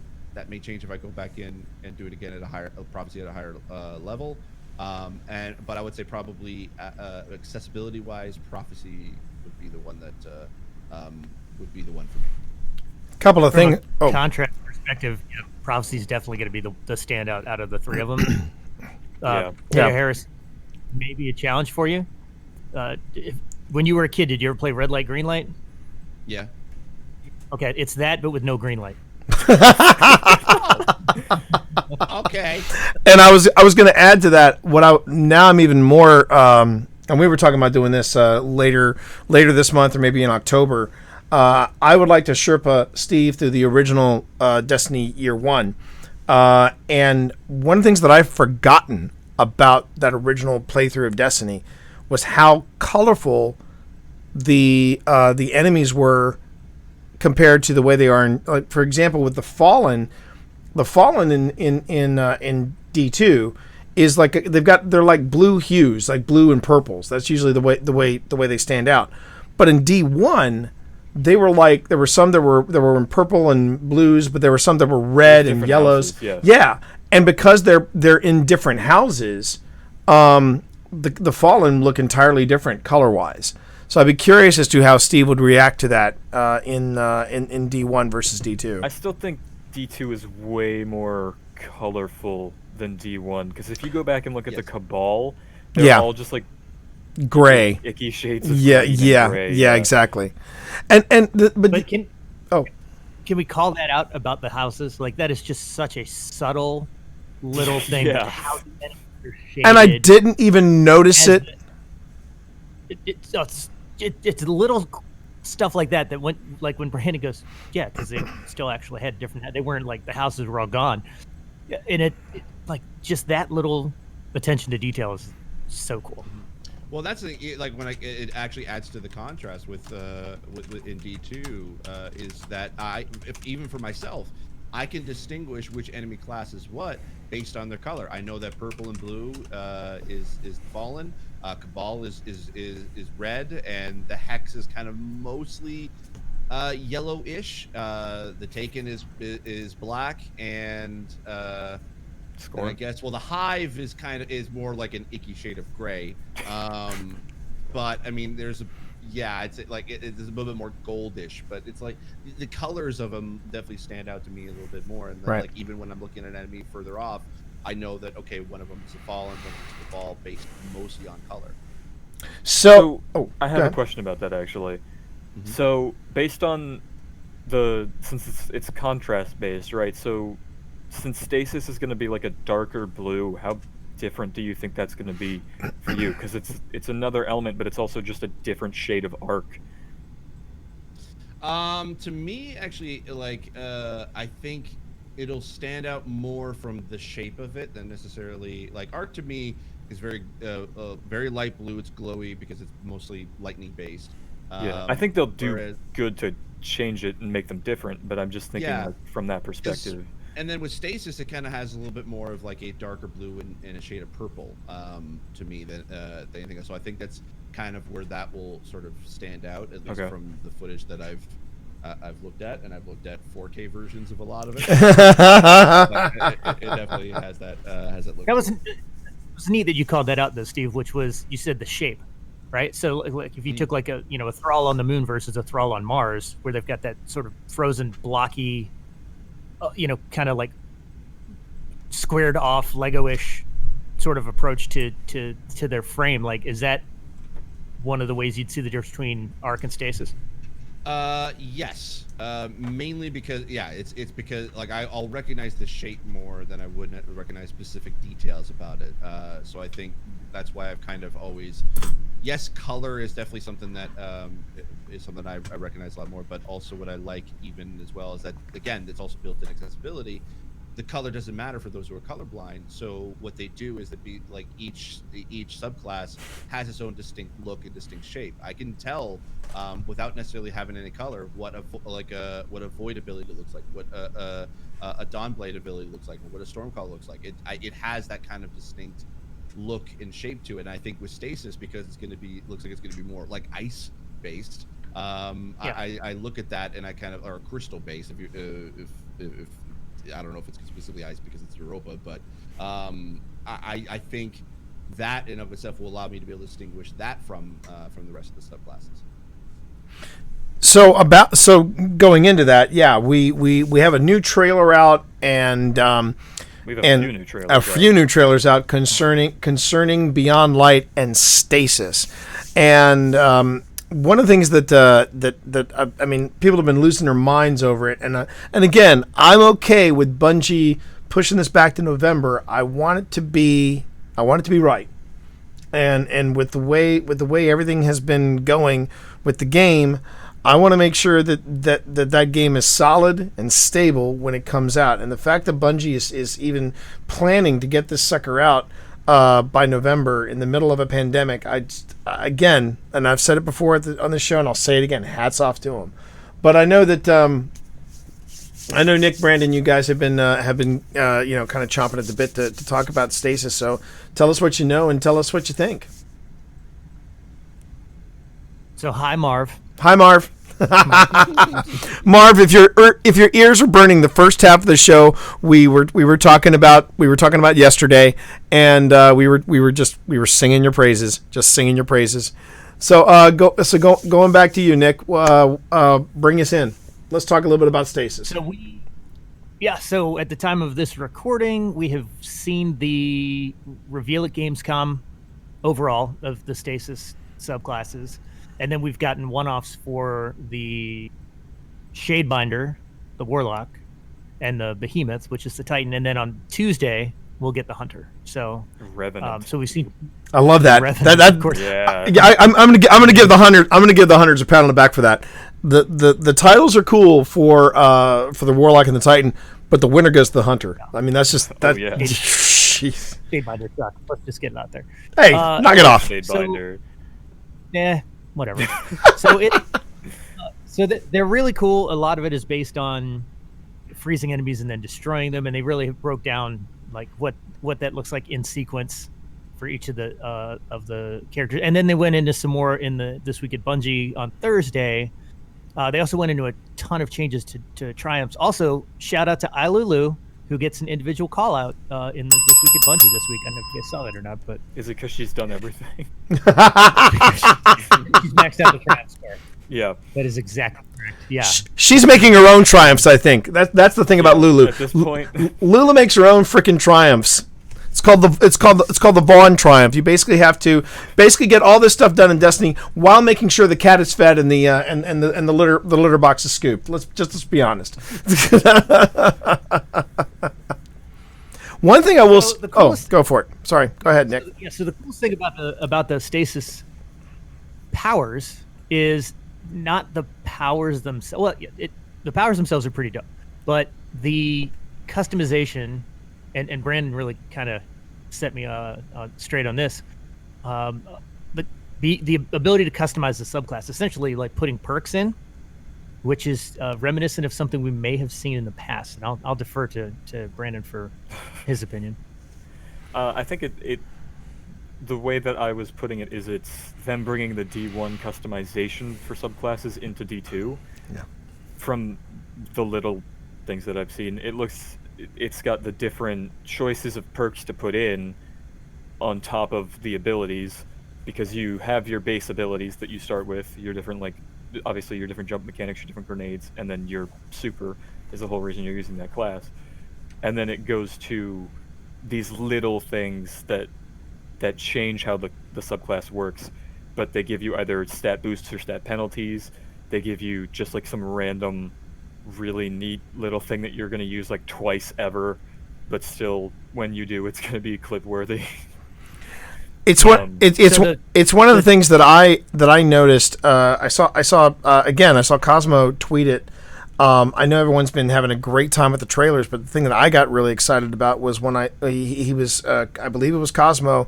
If it wasn't Cosmo, it was one of the other developers, but they were saying that what they liked a lot about gaming in general is when they put in the care of the user interface and the user experience. And then he had a still shot of what the Behemoth tree is going to look like, which is, as Brandon just said, it's a throwback to D1, which I have been coaching Serena over, because she's like, where's this? Where's my triple jump for the Hunter? I said, you haven't earned it yet, darling. And you can't double jump out of our country. Exactly. And being able to teach her how that tree works, and to see them going. And I was really hoping once they broke away from Activision and they were calling the shots, they were going to start going back to that. And Steve, you haven't experienced this yet, obviously, but in D1 there was this, and I would say watch one of the streams that Sonny and I do in the future when we're in Destiny. Not D2, but Destiny, because in that you see that the skills were very much, they reminded me more of the skill trees that you would do in, say, Rise of the Tomb Raider or Shadow of the Tomb Raider, was that style. Right. and that customization it's one of the things that when I started doing it in Destiny again, I was like, oh yeah, I remember this. This was kind of cool. So I'm very excited about that. Yeah, so to just get the terminology down, so you're going to have the abilities that come with that subclass. You're going to have aspects, which are defined as a physical manifestation, right? I don't know if that is like a design thing on your gauntlets or like whatever that happens to turn on. And then for your aspects, you have the fragments, and the fragments are like essentially like you would do with your armor perks right now. And so that's kind of how it breaks down. So you've got your abilities, you've got your aspects, and then you can tailor your aspects depending on which fragments you put in place. See, that to me seems pretty cool because there was one thing that I would have loved in like at least with the current subclasses that we have is the ability to be able to be like, well, I like this super, but I would love to be able to pair it with this grenade and this melee, but you can't because you have to pick specific trees for each subclass. And if it looks like that's what I didn't like about the D2 classes is that you have this set of stuff which is universal, your jump, your grenade, and your class ability. But then there's now 3 trees that each have their own specific set of abilities, like passive buffs, or the way the super works, or the fact that it's a completely different super is the middle tree. But I think that's why Stasis will do so well, is because it gives you that room for making it your own entirely. Right. Yeah, it allows you to customize it to your character. Exactly, because I'm sure there will be... And your playing style. Yeah. Exactly, Yeah. and because I think there will be the sets of 3 grenades still, like you get to pick what kind of stasis nade you want. I'm sure the jumps will be the same, even though triple jump is the only acceptable hunter jump.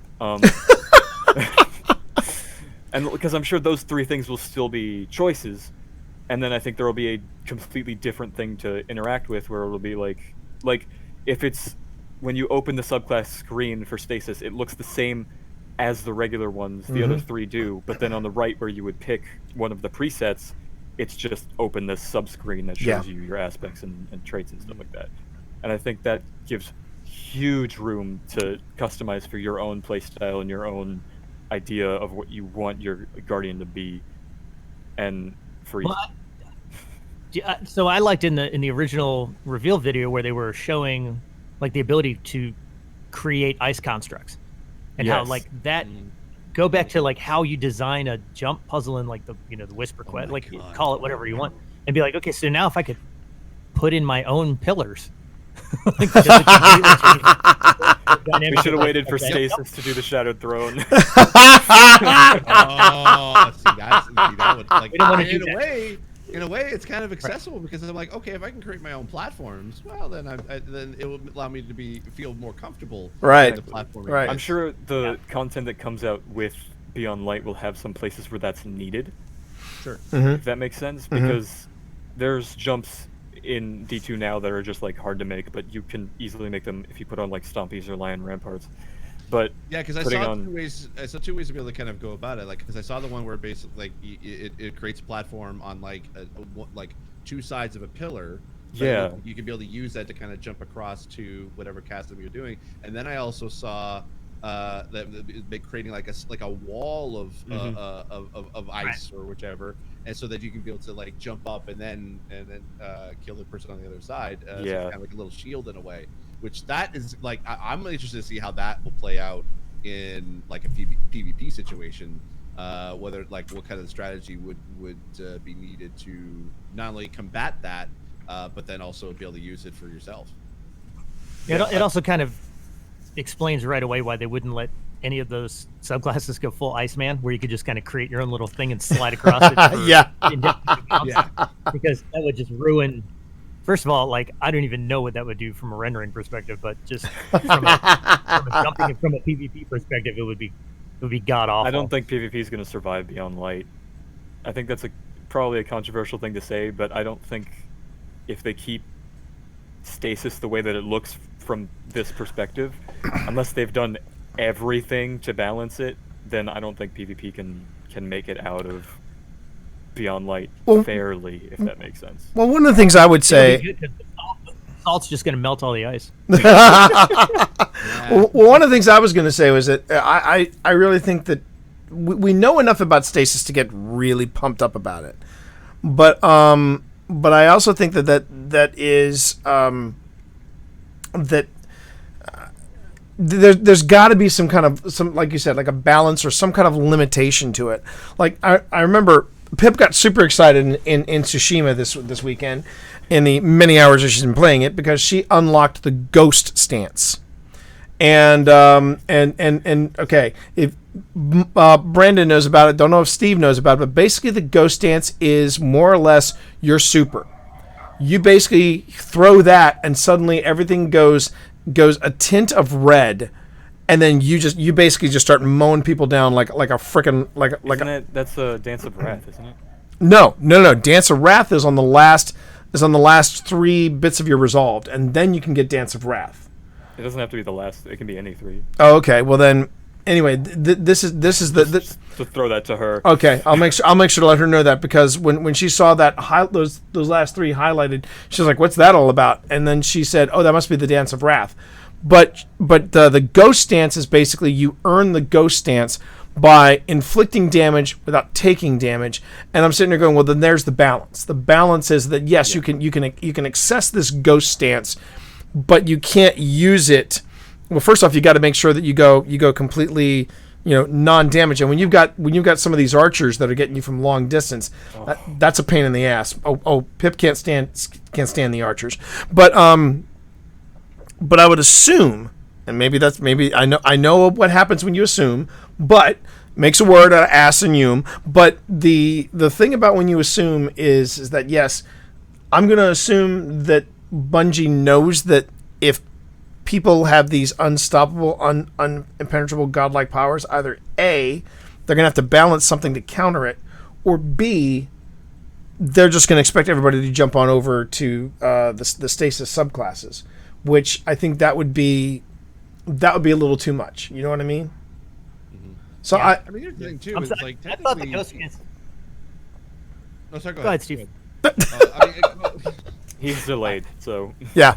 So I would say, like, the thing about PvP in Destiny is that it's a very small portion of the game. I'd say like 85% of the game is mostly either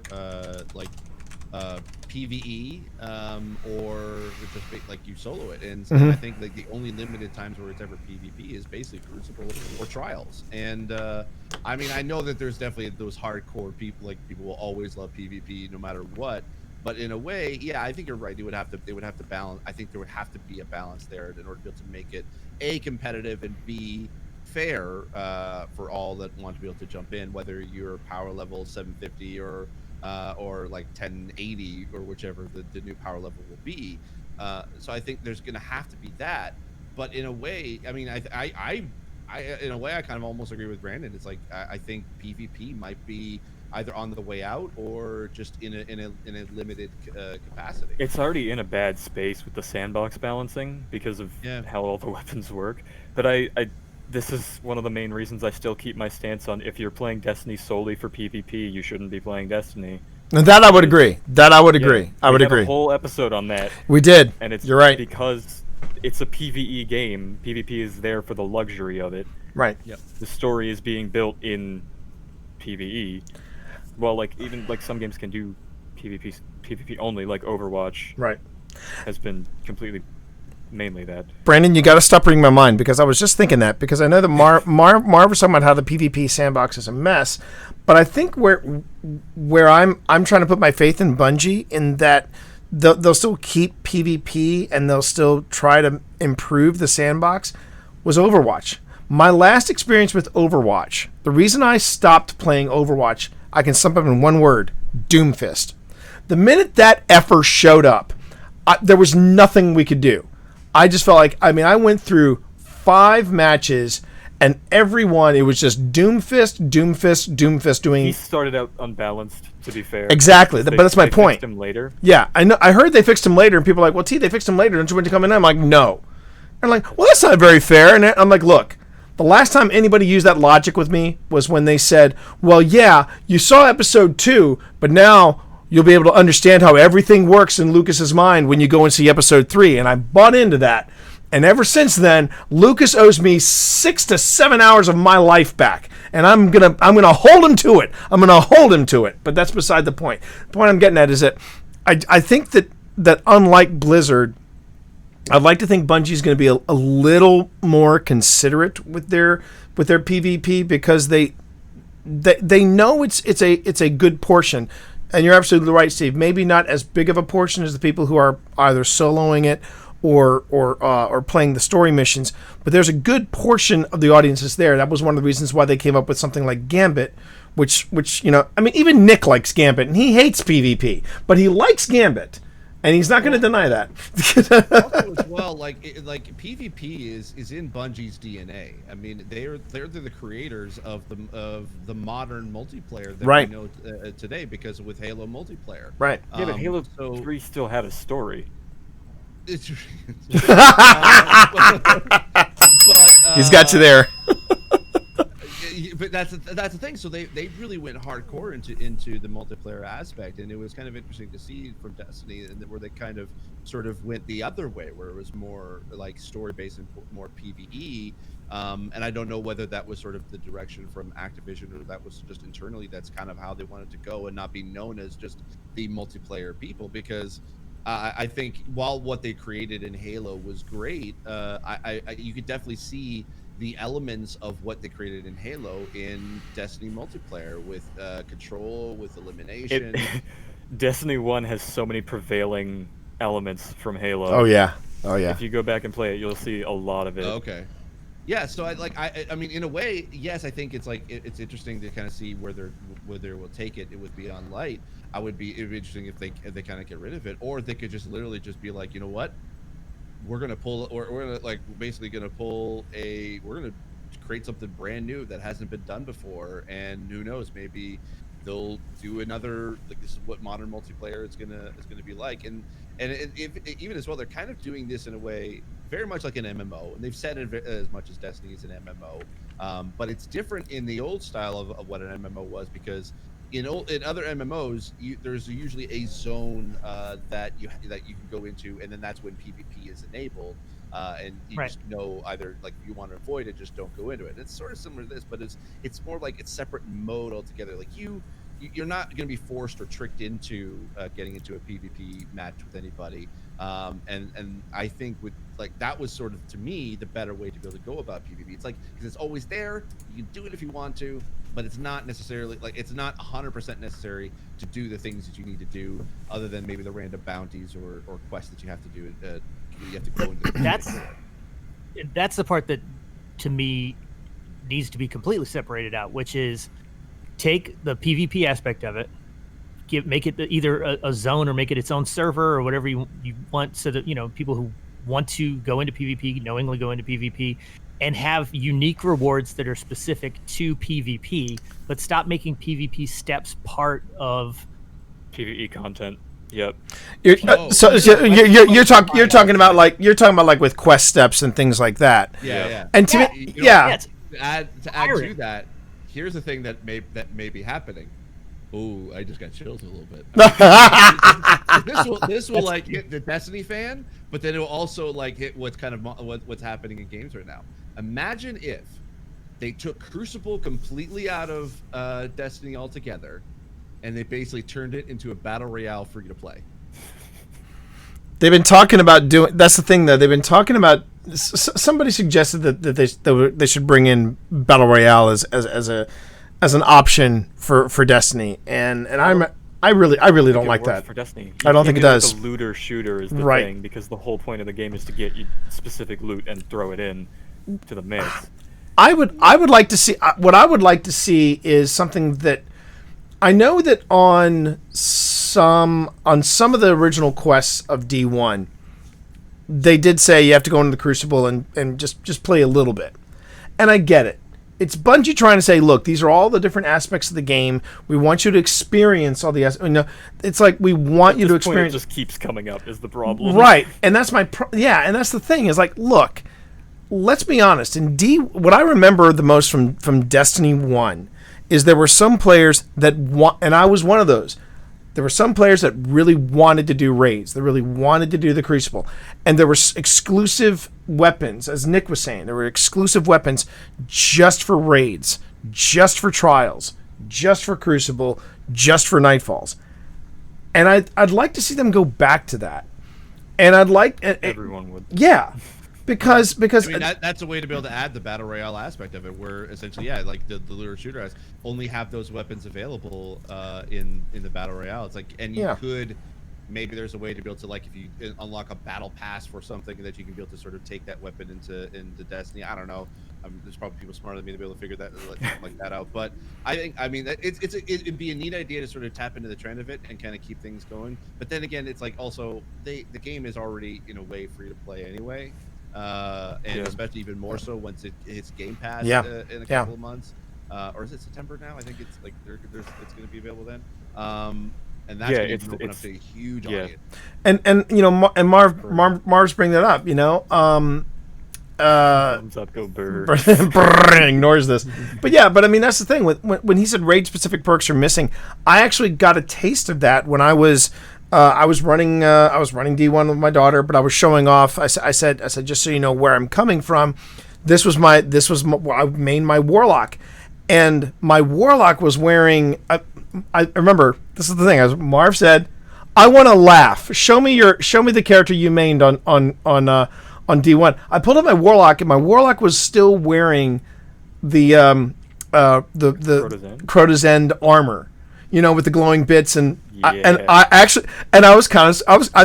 think I surprised him because Marv went, very nice, and I saw that in chat and I was like, I see, yeah. But then there were people in chat who had never seen, you know, Destiny Year One before, and even some people who said, I've been playing since Taken King, and they saw the steel medulla, and they said, where'd you get that? And I went, I did Wrath of the Machine, and they're like, oh, I never got to do Wrath of the Machine. That's so... And see, that was the thing I remember from D1. It's like, what's that weapon? Ooh, what's that weapon? And then there was my favorite. It's sexy because it's dangerous. I had the Necrochasm, which you had to do a strike and you had to do a raid to completely unlock. And I love that. There was a lot of stuff to that quest. Yeah. But the thing is, if you have a couple of weapons that do that, sure. I'd be cool with that. But if there are but when every quest says, okay, now you got to do this, now you got to do this, and then and yes, believe it or not, I'm actually agreeing with Paul Tassi when in this most recent Moments of Triumph, they said one of the things one of the options you have to do is do trials. I mean, I remember someone, oh my God, we got to do trials, and I'm like, okay, I've never experienced trials, let me do it. I would have preferred it, though, if they had said, yeah, play 3 games of trials. 7 was asking a lot. 7 wins was asking a lot. Yeah, 7 wins. And I'm sitting there going, I get it, Bungie. There want people that do that 3 times in a weekend. Why would you make that a thing? And that, I mean, and that's my point. My point is, I get it. Bungie wants everybody to experience all aspects of the game, but there are certain things now. I will say, running with Steve has taught me something, though. Don't second guess what someone's going to like and not like. When we were doing a quest together, and I said, okay, Steve, we're going to go into comp. So we just have to do these 3 things in comp, and we'll be good. I thought Steve was going to hate comp, and we finished it, and I said, Steve, did you get what you needed? He goes, yeah. But could we just do like one more game in comp, please? Just one just one, and then I might talk you into trying to do another one. And I'm like, oh my God, you know, I mean, because I was starting to get the hang of it. I figured out what worked best for me, and that's kind of why like jumping into Crucible was so difficult for me, a task for me to figure out, because I didn't know what worked best for me against other players. I knew what worked best for me within with any enemy AI, because I could basically just Trinity Ghoul them the whole day long. But that doesn't work in a PvP setting. So I had to Steve, if it ever comes to it, I will be happy to enter a private match in Crucible and PvP sandbox away with you if you ever need to test something. Oh, okay. I think that could be a lot. That could also be a lot of fun. So, Yeah. so I figured out what were like my sort of loadout for Crucible would be going in with. That's why I have like my armor set to high resilience as much as possible, Yeah. so that I can at least be a little bit beefy, and then going 100 in with mobility gang. it works too, yeah. But then also going in with like either an auto or scout rifle, because then I could just sort of put my finger on the trigger, let it go, and then as long as I'm aiming, I can be like it's a lot less sort of stress on me like through controller, and I can at least be able to figure out like where to be able to aim next, and with basically without having to worry about I got to keep shooting as well, or pulling the trigger. So when we got into elimination, and it was sort of like a different like modus operandi to do it, I was like, it took me a few rounds to kind of like okay, you got to go a little bit slower and Yeah. kind of keep an eye a little bit more, Yeah. and kind of peek around corners. Like, It was great to watch too.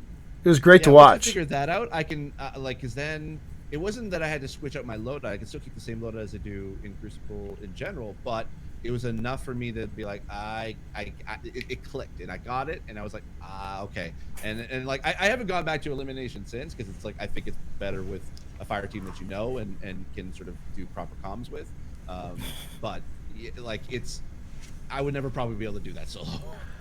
So Nick, wrapped up this conversation. What about you? Do you think we should go back to that system of D1 where there were certain weapons that you couldn't get unless you did certain things, or do you like D2's current approach where they're like, oh, let's do a smattering of everything just so you have an experience at the game? I have another point on this for when you're done. Okay, cool. So Yeah. So I don't need to put my toe in the water of PvP of the Crucible ever again. Like I got it. I've tested it out. I'm good.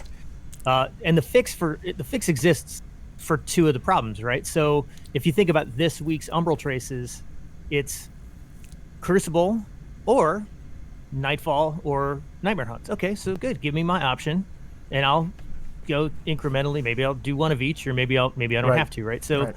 that the either or is already there. Like that's an easy mechanic to build in. And correct me if I'm wrong on this, Brandon, but when Marv brought up like raid specific perks, like that mechanic can already be introduced, because aren't there specific perks you only get in the menagerie? Yeah, there's when you're on the Leviathan perks. Yeah, so then that mechanic already exists in the game.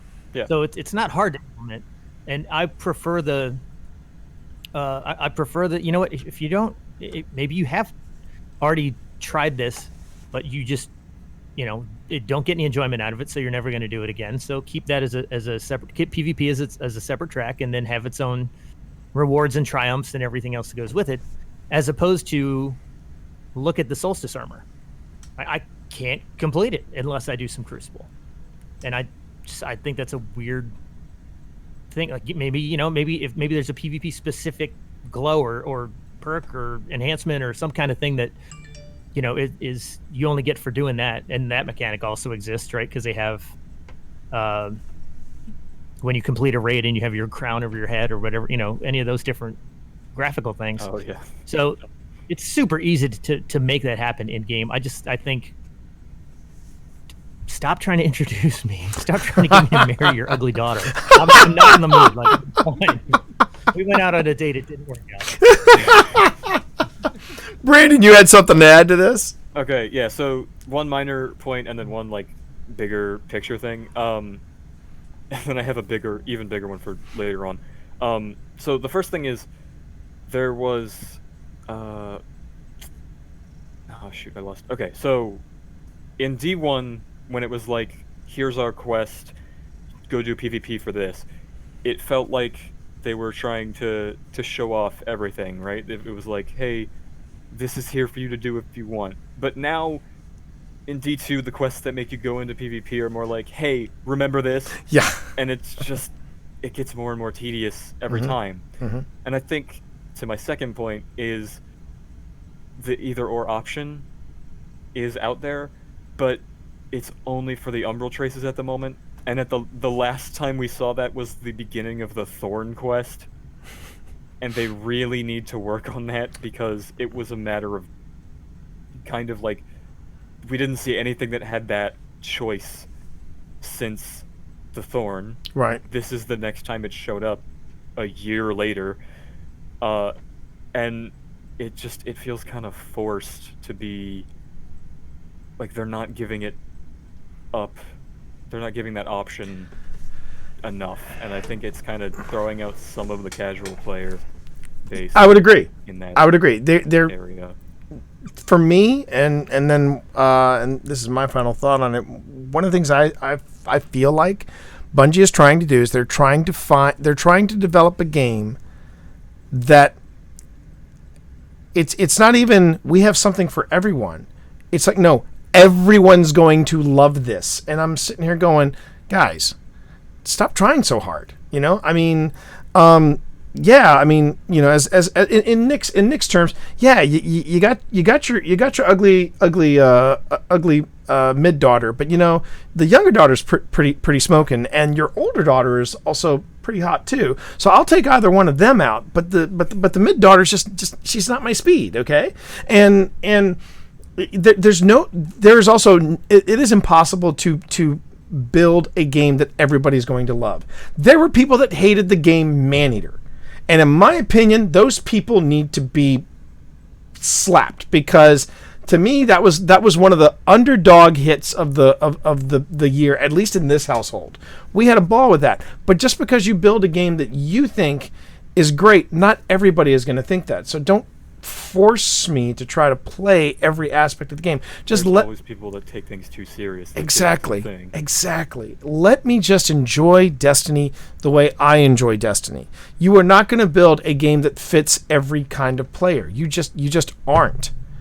And I think they just need to relax and just continue to develop a game that's fun for us to play and that is solid. And you know, you never know you honestly never know what it is that's going to strike oil. You really don't.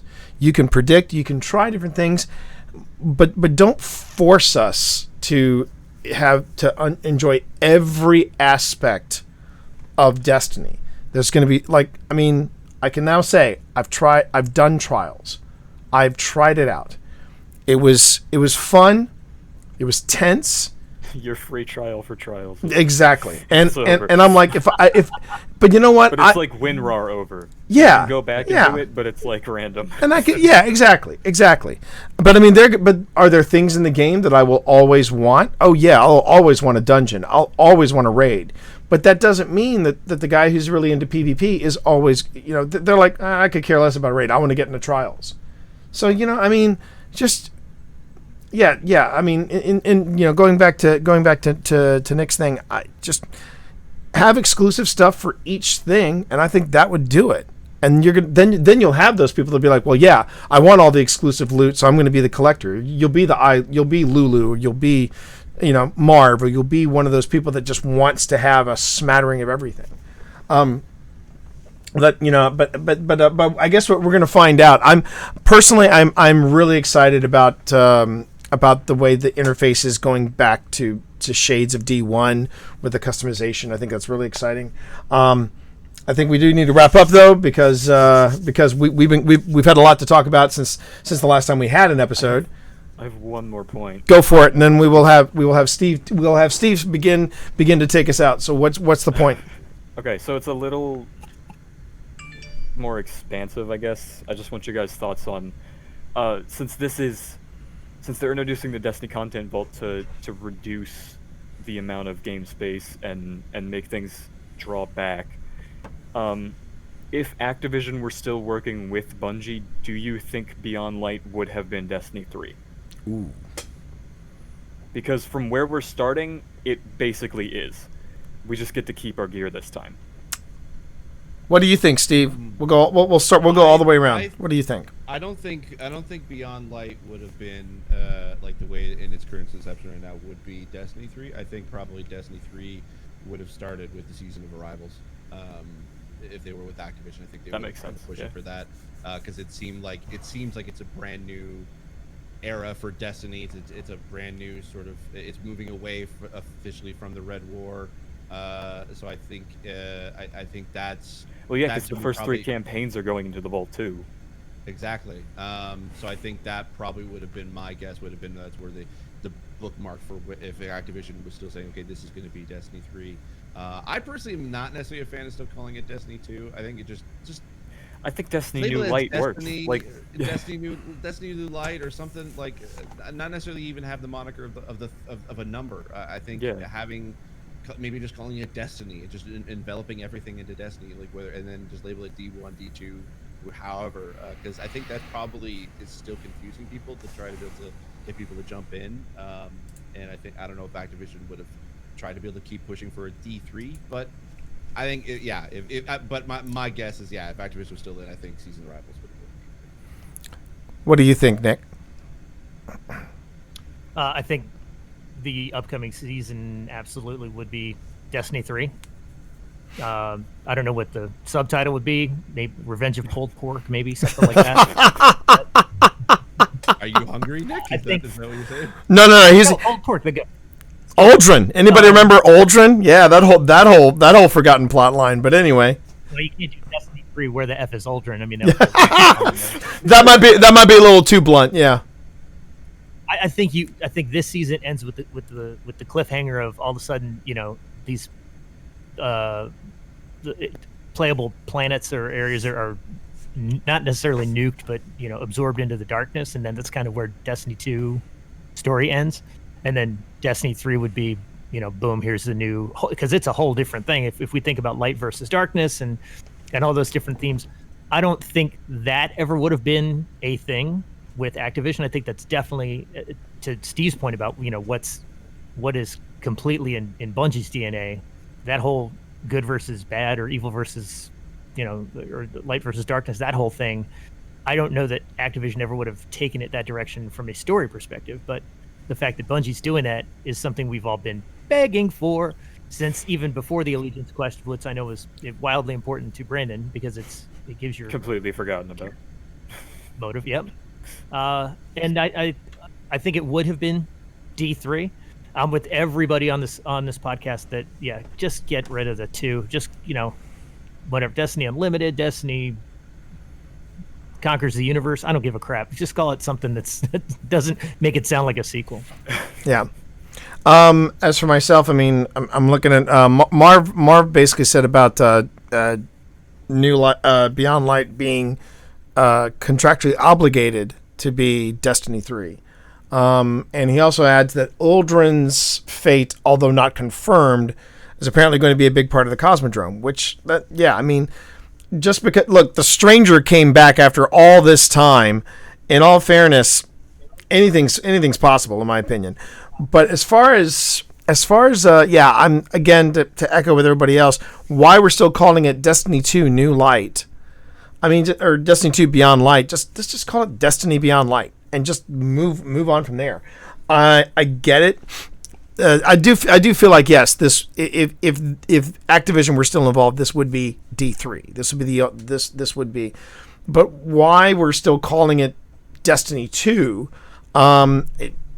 Like I said, it's one of those things where, and that's a marketing thing. That's a marketing thing.